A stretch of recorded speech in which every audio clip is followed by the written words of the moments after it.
Nakadesign ang site na ito sa isang malalimang treasure hunting operation.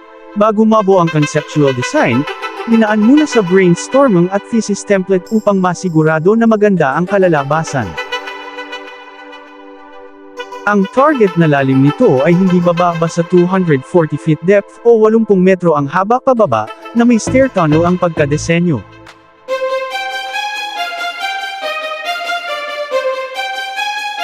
Sa isang blueprint plans, inilatag ang detalyadong approach, mula sa itaas, nilang dito kung ilang steps ang gagawin na may eskaladong sukat, gamit ang directional at laser angle, ito ang magtuturo sa mga abantero tungo sa eksaktong target.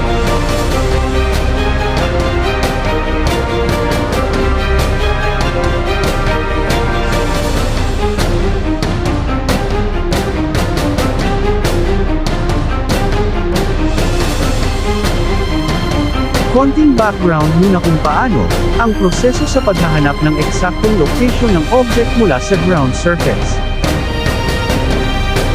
Gamit ang reliable satellite sensing ng Maxar Technologies, dito itinuro tayo sa GPS coordinates para sa area ng posibleng may Yamashita treasure.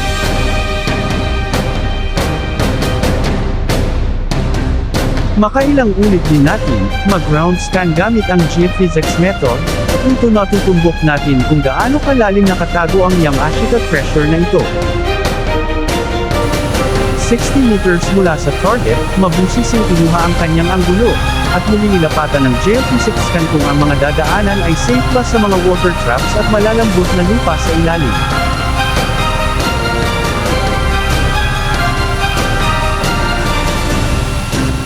Ang resulta sa ating scan, ito ay favorable path para sa isang tunnel na may matigas na lupa at mahihinang water seepage lamang.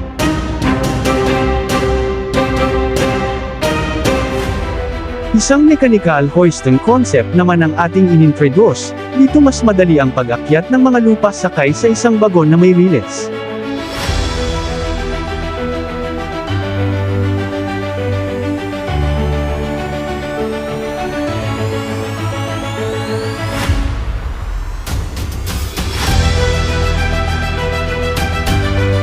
Gamit sa mining ang sistemang ito, bukod sa napaganang trabaho, minus ka na sa manpower na gagamitin, 3 hanggang 4 na tao lamang, tatakbo na ang operasyong ito.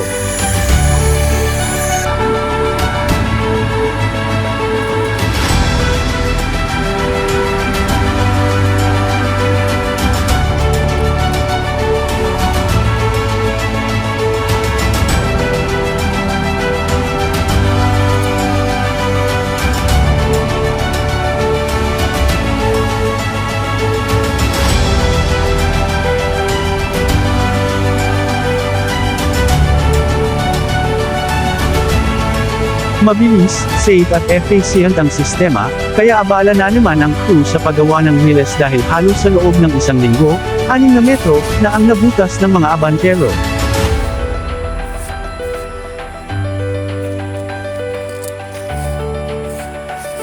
Labindalawang dugtong ng relays lamang ang ating bibilangin, kung pagbabasehan ang takbo ng trabaho sa una at pangalawang linggo, aabutan ang target ng 12 hanggang 15 linggo lamang ito.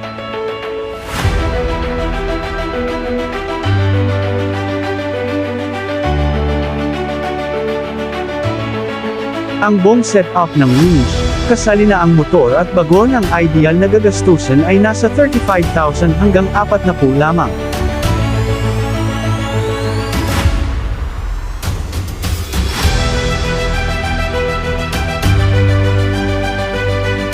Balikan naman natin ang design plan, kung papaano ang sistema sa dewatering o pag-control ng tubig in case aabutan natin ito.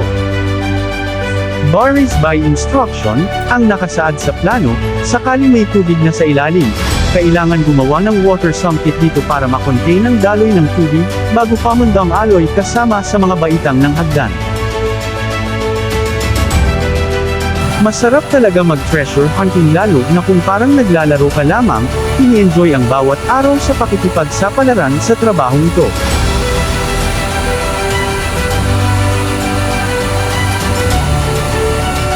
Hanggang sa muling mga site adventures mga hunters. Happy hunting sa lahat nitong 2024!